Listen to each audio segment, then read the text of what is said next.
અરે મારી જાવ તારી ચૂંદડી બનાવનારની ઉપર એ સૌલી તારી ચૂંદડી જોઉં છું ને હું બધું ભૂલી જાઉં છું. પેલા છેડો તો છોડ, નહીં તો જીવલી આવશે તો.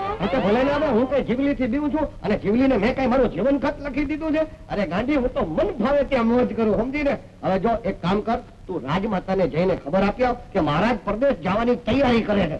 જા. ખબર તો ખરી. બોલો રામ. એમ કહું છું, આ સવલી હારે શું ચાળા કરતો તો? એ ભાઈ ચાળા નતો કરતો, એને ઉચાળા ભરાવતો હતો. હા, અને કોઈ પણ બાયડી જોડે હું વાત કરું એટલે તને ચાળા જ લાગે છે? અરે હું રાજાનો માનીતો માણસ છું, મારે બાયડી હારે શું કામ હોય?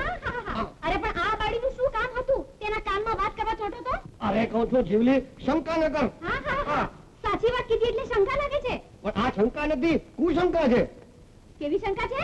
કુશંકા. હવે જેવી શંકા હોય એવી. આજે એનો છેડો પકડો, કાલે હાથ પકડશો. આ જોખમ તેમ કઈ મૂર્ખ નથી કે સવલીનો હાથ પકડે. અરે ગાંડી, હું ડાળીઓ ના પકડું, હું થળને જ બાજુ. અને બાબુ તરતો તું જો. રામસિંહ નહીં, આવું થળ પકડ્યું છે. જોખમ. મહારાજ નો અવાજ. જોખમ થઈ જશે.